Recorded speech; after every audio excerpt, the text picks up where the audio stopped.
오늘 함께 은혜 나눌 말씀은 히브리서입니다. 11장 오늘은 30절에서 31절 말씀 보도록 하겠습니다. 히브리서 11장 30절 31절 말씀입니다. 같이 읽겠습니다. 믿음으로 7일 동안 여리고를 도니 성이 무너졌으며 믿음으로 기생 라합은 정탐꾼을 평안히 영접하였으므로 순종하지 아니한 자와 함께 멸망하지 아니하였도다. 아멘. 예, 여름이 참 가기 어려운 것 같습니다. 아직도 이번 주도 더울 것 같은데요. 이 더운 여름 날씨에 일주일 동안 여러분들도 광야에서 살다가 이렇게 오셨는데 오늘 이 고난길 헤치고 찾아온 우리 아까 찬송의 가사처럼 그리고 여러분들 그리고 또 진리를 위해서 살겠다고 찾아오신 여러분들에게 하나님께서 기뻐하시고 또 날마다 인도하실 줄로 믿습니다. 우리 가사를 본문이 읽다가 보니까 믿음으로 7일 동안 여리고를 도니 이런 말이 보면서 문득 생각이 드는 게 우리가 7일 동안 사는 것 믿음으로 사는 것이잖아요. 그렇게 믿음으로 살면 하나님께서 누구도 무너뜨릴 수 없다라고 생각했던 불가능한 것들을 가능케 하시는 줄로 믿습니다. 믿음으로 날마다 사심으로 하나님의 축복을 받는 저와 여러분 되기를 바라겠습니다. 대한체육회에 요즘에는 참 유튜브가 많이 활성화돼서 SNS 유튜브 말고도 다른 방송이 아니더라도 개인 채널 또는 여러 가지 그 미디어의 그 혜택을 많이 영향을 많이 받고 있다 보니까 뭔가를 해야 되는 상황인 것 같아요. 그래서 요즘에는 과거에는 TV나 신문에서만 보았던 그런 소식들을 유튜브로도 보게 되는데요. 대한체육회에서도 유튜브를 활용해서 선수를 소개를 하더라고요. 그 선수 중에 한 명을 제가 이번 주에 보게 됐는데 배구 선수인데요. 2009년생 2월 6일생인데 키가 여학생이에요. 요즘에 한국 여자 배구가 좀 고전을 면치 못하잖아요. 뭐, 아무튼 연패 늪에 김연경이라고 하는 정말 탁월한 선수가 은퇴를 선언하자마자 이러한 패전의 소식만 들려오는데 기대주라고 합니다. 제2의 기대주 김연경을 꿈꾸는 선수가 있는데 그렇게 될 것도 같아요. 이 선수 이름이 박서윤인데 키가 194cm예요. 중학교 3학년 여자 선수인데 기대가 될 만한 선수라고도 합니다.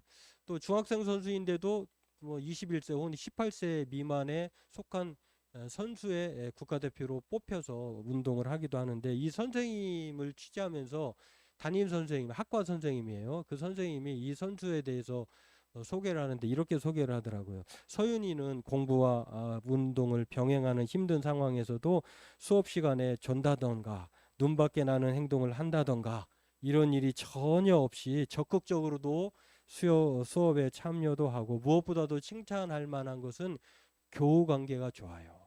이런 말을 하더라고요. 물론 이제 인터뷰니까 방송이니까 그렇게 말할 수 있잖아요. 집에 목사님이 찾아갔는데 우리 아들 왜 이렇게 속썩여요? 우리 엄마 아빠 교회에서만 모범이지 집에서는 폭군이에요. 이렇게 말할 수 없잖아요. 방송이라 그걸 감안하더라도 선생님이 그렇게 말을 하더라고요. 그러면 실제 운동을 하고 가르치는 감독 선생님은 이 선수에 대해서 뭐라고 말할까? 더 중요한 건 운동선수니까 운동선수로 성장할 거니까 운동에 관련된 모범적인 선수여야 된다고 말을 해야 되겠죠. 그래서 이 선수의 감독님은 이종화 감독님인데 뭐라고 얘기하냐면 담임 선생님과 크게 다르지 않더라고요. 서윤이는 일단 키가 크고 성실하고 개인 훈련할 때도 좀 쉬라고 해도 그러면서 이 선생님은 뭔가를 아시더라고요. 학생이니까 아직도 어린 선수니까 쉴 때는 쉬어야 된다. 쉬는 것도 대단히 중요해요. 여러분들도 쉴 때에 잘 쉬어야 돼. 안 쉬면 과부하가 걸려요. 또 쉬어도 쉬는 것 같이 안 쉬면 더 쉰 것이 괜히 쉰 그런 역효과가 나기도 하는데 그러면서 이 선생님이 성실한 선수이고 또 열심히 하는 선수라고 담임 선생님처럼 동일하게 말을 했어요. 그러면서 이 감독 선생님이 서윤이 말고도 이 운동선수에게 자기가 주장하는 중요하게 말하는 말이 있다는 것입니다. 뭐라고 얘기하냐면 지루한 훈련, 하기 싫은 훈련을 많이 해야지만 나중에 가서 정말 편해지거든요. 지루하고 똑같은 반복 훈련이 힘든 건 알지만 기초랑 기본이 정말 중요하거든요. 저는 오늘도 선수들한테 이것을 주문해요. 이 말을 들으면서 제가 왜 히브리서 11장은 왜 많은 믿음의 사람들을 한 번만 얘기하지 계속해서 반복해서 말할까? 그렇구나. 기본기가 중요하기 때문에, 기초가 중요하기 때문에 이것을 감독 선생님이 강조하고 또 히브리서 목사님이 강조하고 성경이 강조하는구나. 이 강조를 박서윤 선수는 뭐라고 말을 했느냐? 선생님이 그렇게 평가하고 감독 선생님도 이렇게 말하는데 정작 선수 당사자는 뭐라고 말할까를 봤는데요. 이렇게 인터뷰를 하더라고요. 저도 김연경 선수처럼, 김연경 선수 하면 많은 사람들이 알고 있듯이 실력과 인성이 뛰어난 선수를 알잖아요. 실력 물론 뭐 평가는 달리 할 수가 있겠습니다만, 그 선수가 박서윤이 제2의 김연경 선수를 꿈꾸는 것도 바로 거기에 있다고 해요. 그 김연경 선수가 실력도 뛰어날 뿐 아니라 인성도 좋다라고 하는데, 뭐 그 평가는 저는 좀 거기에 의문점이 있긴 합니다만, 여하튼 그런 평가를 하면서 이 선수가 이렇게 말했어요. 저도 김연경 선수처럼 되기 위해서 개인 운동도 열심히 하고 훈련도 열심히 하면서 앞으로도 항상 열심히 하고 노력하는 박서윤이 될 테니까 잘 봐주세요. 이렇게 잘 봐달라고 하는 것은 관심을 갖고 지켜봐 달라는 거예요. 이 감독과 선수의 말을 오늘 저는 히브리서에서도 동일하게 찾을 수 있다고 생각합니다. 히브리서 목사님은 감독처럼 뭔가를 자꾸 당부해요. 기초를 강조하고 기본기를 주장을 해요. 그럼 우리에게 기초와 기본기가 뭘까를 보면 하나님께 순종하는 것이 기초이자 전부예요. 이걸 강조하고 있는 것은 우리 또한 그렇게 해야 된다고 하는 것이고, 그러면 선수인 박서윤 같은 우리들은 어떤 각오로 임해야 되느냐? 그 선수와 감독님의 코치를 잘 받아서 열심히 할 테니 지켜봐 달라. 이렇게 자기의 포부를 말한 것처럼 우리 또한 이렇게 화답해야 한다라고 하는 것입니다. 오늘 이것을 권면과 다짐을 본문을 통해서 우리 다시 한번 살펴보고 함께 은혜의 시간 되기를 원합니다. 먼저 오늘 이 나와 있는 두 사건의 사람들은 여호수아 시대 또는 광야의 시대의 사람들로 말할 수 있습니다. 왜냐하면 출애굽 이후의 사람들은 다 광야에서 죽었어요. 40년 동안 죽고 광야에서 새롭게 태어난 2세대들이에요. 그러니까 엄마 아빠가 이민을 갔는데 그 부푼 꿈을 안고 엄마 아빠 세대는 사라지고 거기에서 새롭게 태어난 2세들의 이야기가 오늘 본문에 나와 있는데, 그 두 가지의 이야기가 두 가지 사건으로 오늘 소개되는데, 물론 성경의 순서와는 좀 차이가 있어요. 오늘 본문 첫 번째로 믿음의 사람들로 소개되는 이 광야 시대의 출애굽 2세대의 사람들은 믿음으로 7일 동안 여리고를 돌아서 여리고를 무너뜨렸다라고 하는 것을 믿음으로 소개합니다. 이것이 무슨 믿음의 교과서 우리가 본받아야 할 것들로 소개를 할까를 보면, 믿음으로 7일 동안 돌았다고 하는 것은 우리는 하루 정도 이틀 정도는 믿음으로 교회에 올 수도 있고 믿음으로 순종할 수 있어요. 그런데 7일 동안 돌았다고 하는 것은 사실 하나님은 더 명령할 수도 있었을 것입니다. 그러나 7이라고 하는 7일 숫자를 보면 이 정도면 됐다라고 하는 하나님의 인내의 그 기간 같아요. 그래서 7일 동안을 돌라고 했던 것 같아요. 그리고 이 7일 동안 돈다고 하는 것은 그러한 면에서 대단히 인내가 필요한 거예요. 신앙생활 하루 이틀 잘하는 거는 뭐 할 수 있죠. 그런데 꾸준히 우리의 인생을 마칠 때까지 7일 동안 한다는 것은 쉽지 않아요. 물론 광야 40년 동안의 일들을 통해서 하나님이 믿음의 사건으로 소개할 수 있는데, 광야 40년을 하나님이 보실 때는 변변치 않거든요. 여러분, 우리가 알다시피 광야 40년 동안 이스라엘 백성들이 믿음으로 순종한 사건이 손꼽아 보면 있을까요? 엉망진창이에요. 그래서 하나님은 그래, 너희들의 선조들, 너희들의 부모님을 보니 참 내가 할 말이 없다라고 하면서 뭐 이렇게 넘겨서, 그런데 그럼에도 불구하고 광야에서 태어난 사람들의 믿음을 첫 번째로 소개한다고 하는 것은 그만한 이유가 있다는 것입니다. 그 믿음을 첫 번째로 광야의 세대들의 7일 동안 여리고성을 돈 사건인데요. 바로 이 7일 동안 성 주위를 행진하면서 하나님의 명령에 순종했다는 것을 믿음의 사건으로 소개한다라고 하는 것입니다. 하나님의 명령, 이 전략은 무엇입니까?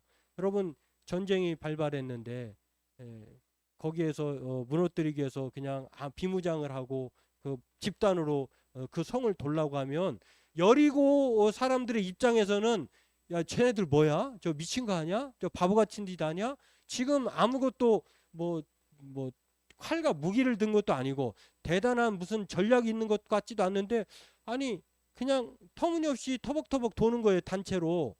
마치 그 나를 잡아주세요라고 하는 물고기들이 그물 안에 들어온 것처럼 여리고 사람들의 입장에서는 이 광야 시대의 사람들의 이 전략이 터무니없는 거예요. 바보 같은지. 근데 그걸 누가 명령했느냐? 하나님이 여리고성을 무너뜨려 줄 테니 너희들은 그냥 하루에 한 바퀴씩만 돌아. 아무 말도 하지 말고. 어떤 면에서 오늘 본문은요, 집단의 힘, 그러니까 단합된 일치된 믿음을 우리에게 소개하고 있어요. 그러니까 지도자도 잘 만나야 되는 것이 거기에 속한 구성원들의 복이고, 구성원들 또한 자기들의 올바른 방향으로 이 단체가 또는 교회가, 나라가 이끌어져 가고 있는가를 유심히 잘 봐야 되는 것도 오늘 성경에서 우리에게 가르쳐 주는 바예요. 우리 교회가 지도자를 잘 만나서 바른 방향으로 가고 있다고 하는 것 대단한 복이에요. 반대로 지도자를 잘못 만나서 그 단체가, 그 교회가 또는 나라가 구렁텅이로 빠져 들어가고 왔다면 대단히 불행한 일이에요. 그런 면에서 오늘 하나님께서는 참 희한한 전략을 내셨어요. 아니 아무 말도 하지 말고 하루에 한 바퀴씩 돌아라. 근데 이 여리고성을 돌라고 하는 이 전략은 하나님께서 내신 것인데, 그럼 하나님의 전략이 어리석은 것이냐? 그렇지 않죠. 하나님의 전략이기 때문에 이 이스라엘 출애굽의 백성들, 광야의 사람들은 순종하는 것이에요. 우리가 볼 때 참 하나님은 어리석다라고 말할 수 있지만, 그럼에도 불구하고 하나님은 이것을 명령으로, 전술로 소개하고 있다라고 하는 것입니다. 대단히 비합리적이고 위험한 짓입니다. 왜냐하면 이 당시에 여리고성이라고 하는 것을 그림을 보면은요, 이중성으로 되어 있다고 했어요. 그러니까 바깥에 성이 있고 성벽이 있고 또 안에도 성벽이 있어요. 저기 안에 위에 맨 그 노란 자처럼 생긴 그 생각해 보면 거기가 성이에요. 성. 근데 이스라엘 백성들이 외곽성을 하루에 한 번씩 도는 거예요. 성벽의 구조만 봐도 대단한 두께와 높이를 자랑합니다. 다음 그림 보면 뭐 잘 보이시겠습니다만, 외곽성과 내성을 보면 두껍고 높아요. 그러면 이스라엘 백성들은, 이 광야에서 태어난 사람들은 그런 농기구가 있느냐, 거기를 무너뜨릴 만한 무슨 뭐 거기 도구가 있느냐? 전혀 없어요. 그런 이중성으로 된 이 여리고성을 하나님은 침묵 속에 하루에 한 바퀴씩 돌고, 일곱째 날에만 7바퀴를 돌고, 그리고 제사장의 나팔 소리에 맞춰서 큰 함성을 내라고 하면 여리고성이 무너진다고 하는 전략을 하나님께서 내려주신 거예요. 하나님, 저 성벽을 무너뜨리려면 거기에 사다리가 있든지 아니면 대포가 있든지 아니면 우리가 무너뜨릴 만한 강력한 뭔가 있어야 되지 않겠습니까? 그것도 주지 않고, 허락해 주지 않고 우리 보고 맨 땅으로 함께 그냥 돌라고 하니 이거는 불가능한 것 같은데요? 라는 생각이 있었다고 하면은 아무도 따라 나서지 않았을 것입니다. 그러나 하나님께서 말씀하셨으니 하나님 우리가 신뢰하고, 하나님이 옳다고 하는 것을 우리가 믿고, 그래도 우리가 믿음으로 갑시다 라고 할 때에 따라 나섰고, 그렇게 6바퀴를 돌았고 7바퀴째에 이렇게 모두가 돌아서 하나님 앞에 함성을 외쳤을 때 무너졌다고 하는 것을 믿음의 사건으로 소개하고 있다고 하는 것입니다. 조금 더 확대해 보면요, 이 사람들은 광야에서 태어났기 때문에 출애굽에서 나왔을 때의 사람들과 달리 할례를 받지 않은 사람들이에요. 그런데 이 할례를 5장에서 보면은, 여호수아서 5장에 보면은 할례를 받은 지 얼마 되지 않아요. 그러니까 싸울 만한 힘이 전혀 없는 사람들이에요. 아니 그냥 맨몸으로도 싸우면은 육박전이라도 해볼 수 있는데, 이 사람들은 얼마 전까지만 해도 요즘처럼 뭐 의료적으로 또 청결하게 그렇게 그 기구로 이렇게 할례를 받은 것이 아니라, 싸울 만한 사람들이 돌을 깎아가지고 그 돌로 표피를 자른 지 얼마 되지 않은 사람들이 아직도 아무렇지도 않았을 수도 있고, 또 활동하는데 불편할 수 있는 그런 상황이에요. 그러니까 여러 가지 전반적인 상황을 비춰보면 여리고를 무너뜨리기란 불가능한 거예요, 인간의 생각으로는. 근데 하나님의 생각은 순종하면 하게 하시겠다는 것입니다. 그래서 오늘 이 본문을 보면요, 광야 시대의 사람들에게 하나님께서는 일치된, 단합된, 그리고 인내로 순종할 것을 요구하셨고, 그렇게 하나님 앞에 일치되고 단합된 마음으로 함께 순종했더니 여리고성이 무너졌다는 것을 믿음으로 소개하고 있다라고 하는 것입니다. 기적과 지혜가 아닌 순종을 요구하신 것이 바로 하나님이셨고, 그 순종에 따라서 오늘 믿음으로 여리고성을 자기의 것으로 만드는, 자기의 것으로 소유할 수 있게 된 사람들이 오늘 광야 시대의 사람들이라고 말하고 있다라고 하는 것입니다. 한마디로 단체로 집단으로 올바른 순종, 뭐 올바르지 않은 순종이었다고 하면 하지 않아도 되겠죠.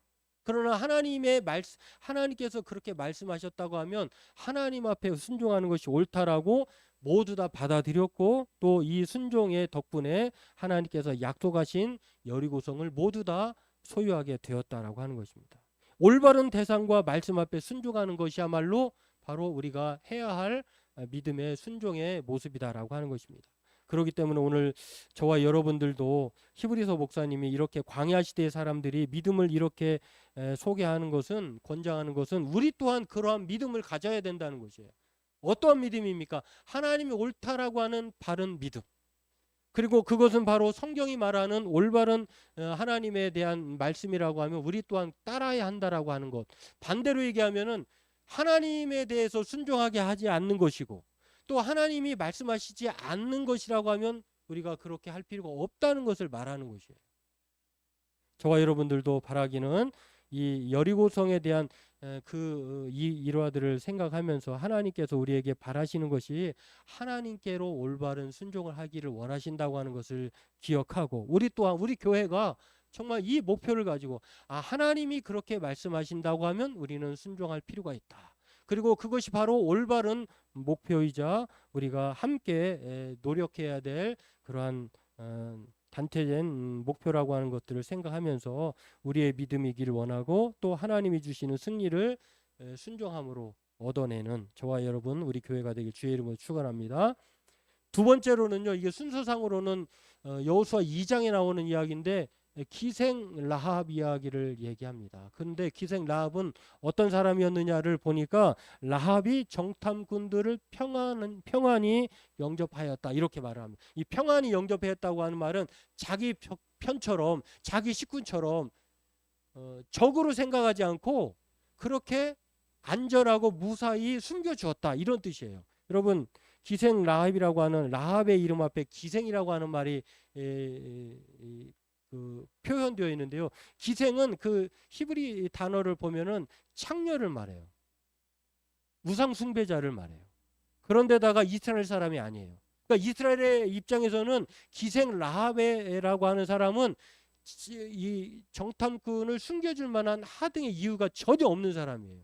왜냐하면 여리고성을 이제 가나안 땅을 들어가기 위해서 여리고성을 무너뜨려야 되는데, 그 여리고성이 도대체 어떤 상황인지 뭘 알아야 될 거 아니에요. 그래서 여호수아가 2명의 정탐꾼을 보냅니다. 야, 여리고 땅의 산세가 어떤지, 어떤 상황인지, 뭐 건축물이 어떤지, 또 그들의 그런 그 사람들의 그 전세 태세가 어떤지를 살펴보도록 2명을 보낸 거예요. 그런데 이 2명의 정탐꾼이 누군가에게 발각이 돼가지고 그 사람이 지금 기생 라합에 숨어 있습니다 라고 해가지고 그 2사람을 잡으러 기생 라합에 보낸 것입니다. 그런데 그 사람이 2명의 정탐꾼이 들어오자 기생 라합은 어떻게 반응했느냐, 그림을 보면 더 알 수 있는데요.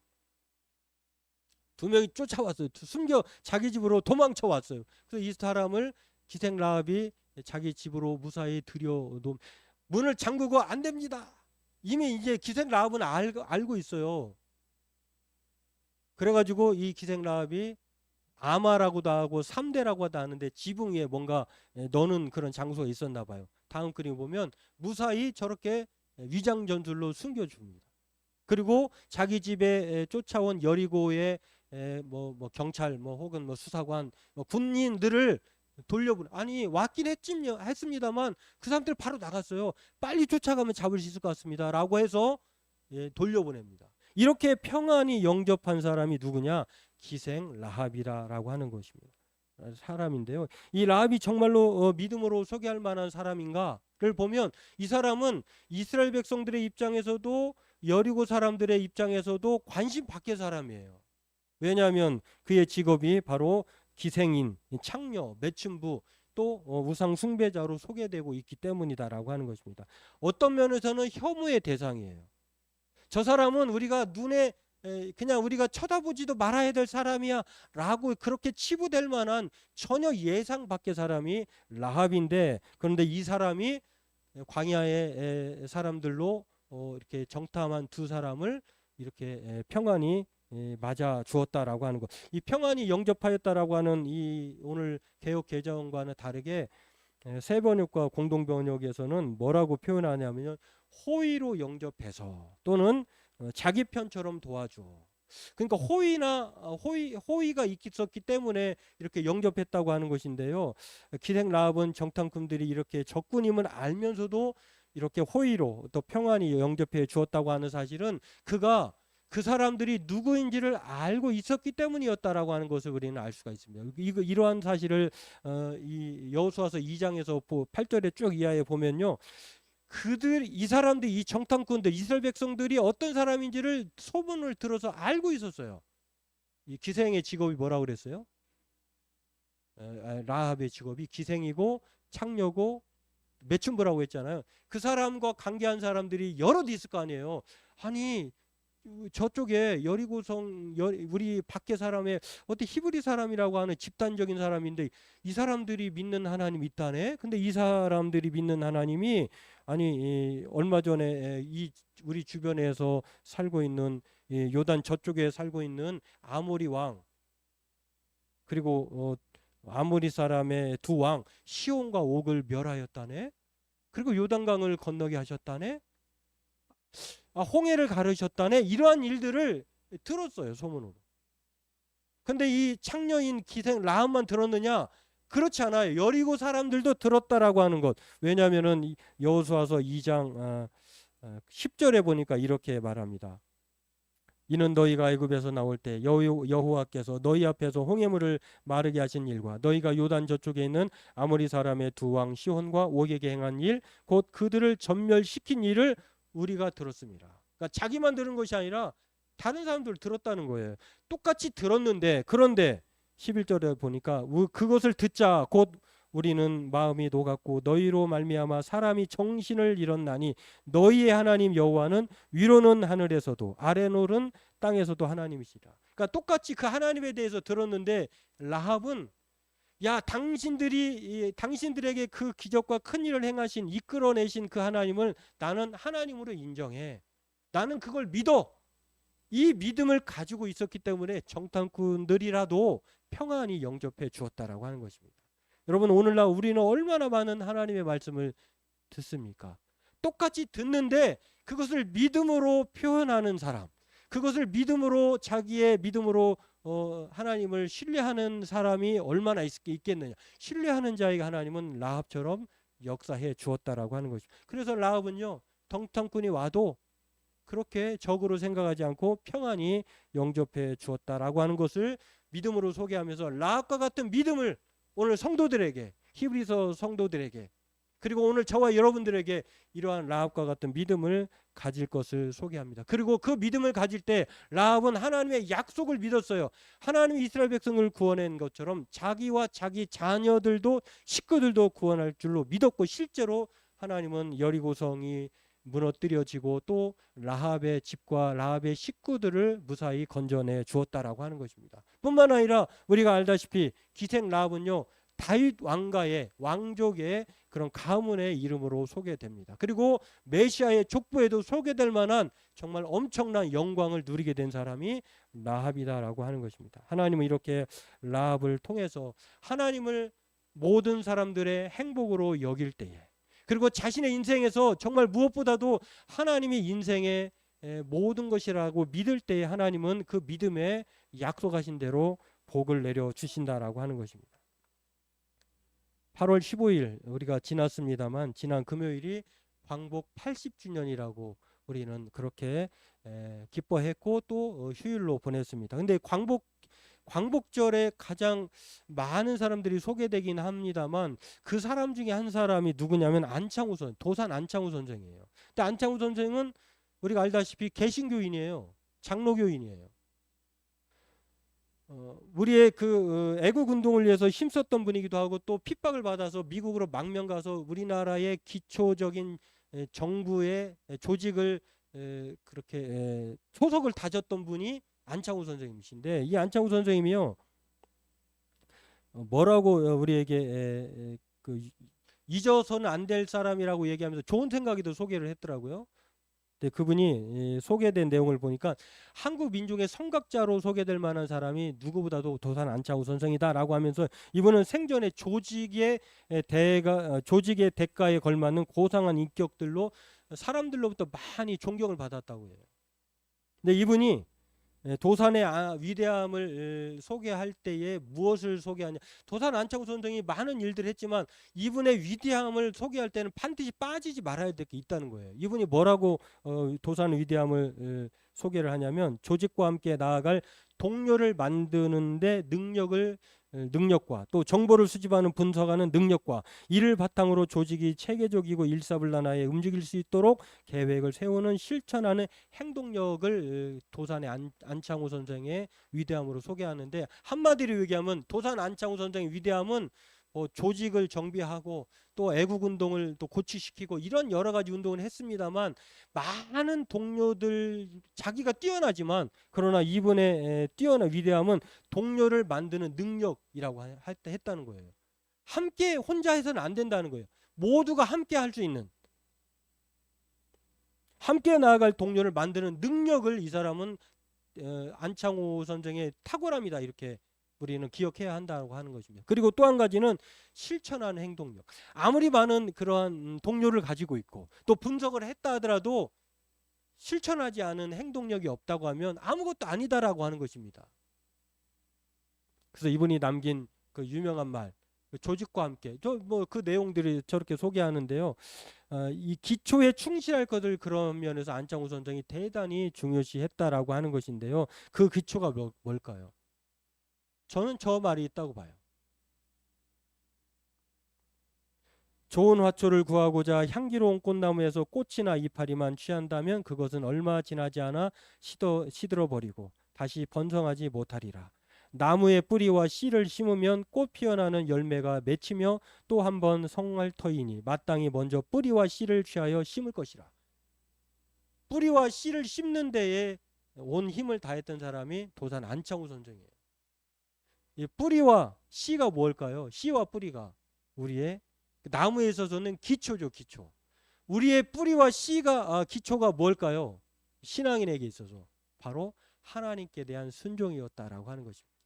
좋은 선수는 기본기에 충실할 뿐만 아니라 기초를 등한시 않는 것처럼 오늘 하나님의 열매를 맺고자 하는 사람들은, 하나님의 약속의 복을 누리고자 하는 사람은 하나님이 요구하시는 그 기초, 그것이 어리석다 할지라도, 세상 사람들은 그것이 미련하다고 우리에게 그렇게 손가락질질 할지라도, 그러나 저와 여러분들에게 있어서 하나님의 능력은 무엇이냐? 바로 순종함에 있다라고 하는 것입니다.